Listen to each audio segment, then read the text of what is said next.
Je me suis rendu compte qu'en fait, Jean-Charles Froment, notre directeur impassible, il avait pigé que pour marquer à la fois 70 ans et puis une naissance, parce que c'est la naissance d'un nouveau bâtiment, il fallait aller du côté du sensible. Je crois que vous aurez très vite compris pourquoi je suis impassible. En fait, l'Institut d'études politiques, c'est pas un institut qu'on dirige. L'Institut d'études politiques, c'est un institut qu'on accompagne, qu'on modère, qu'on canalise éventuellement, mais on ne peut pas le diriger. 70 ans, c'est long. On a commencé à faire certaines recherches. On s'est aperçu qu'on pouvait trouver des étudiants qui avaient été dans les premières promos. En 1986, je passais mon bac. Lycéen, j'avais été dans la rue, évidemment, des combats de l'époque qui ont été évoqués tout à l'heure. Et j'étais à ce moment-là un peu titillé par la politique déjà. Et je dis à mon père, immigré italien, qui a plutôt fui le fascisme et combattu le fascisme en Italie, je lui dis, papa, j'hésite.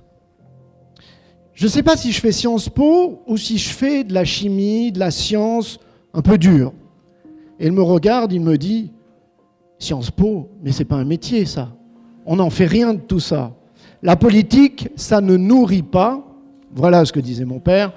Et sur cette base-là, j'ai dit, je vais faire de la science tout simplement, parce qu'évidemment, mon père, ce héros, effectivement, m'indiquait plutôt cette direction. Je suis arrivée à Grenoble il n'y a pas très longtemps, ça fait à peu près 10 ans. Et je me suis dit, cette ville m'intéresse vraiment. Il y a une vie citoyenne particulière. Et j'avais envie de reprendre mes études. Et je me suis dit, en fait, Sciences Po, c'est peut-être le bon lieu. J'arrive à la préfecture de Grenoble en 70. Et Grenoble, à ce moment-là, c'est vraiment la ville laboratoire.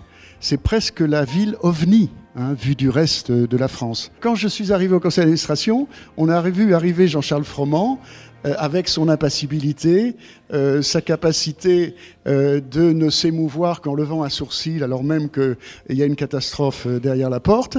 On a surmonté cette période, et puis maintenant tout va bien, il y a de nouveaux locaux, il y a des finances qui sont saines, et depuis que j'ai quitté le conseil d'administration, tout va bien. Merci beaucoup.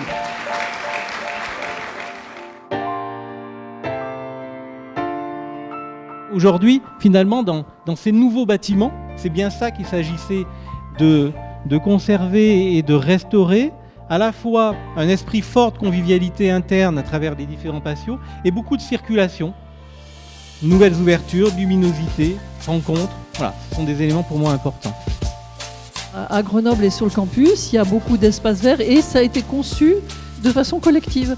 Et je trouve que cette question du collectif, elle est très importante parce qu'elle nous porte beaucoup à Grenoble. C'est un bâtiment qui est extrêmement réussi, enfin de mon point de vue. Et le bâtiment illustre bien ce qu'est Sciences Po pour moi en tout cas, de mon regard un peu extérieur malgré tout. C'est-à-dire un lieu de croisement, d'échange, de surprise et parfois de débats agités d'ailleurs. Mais moi je pense que c'est bien ça. C'est vraiment un esprit, c'est plein de lumière. Et du coup, rentrer dans Sciences Po, pour moi, c'était un peu comme venir à la maison, en fait. Je suis sensible ici au fait que Sciences Po soit très intégré au campus universitaire. Ça n'est pas le cas partout.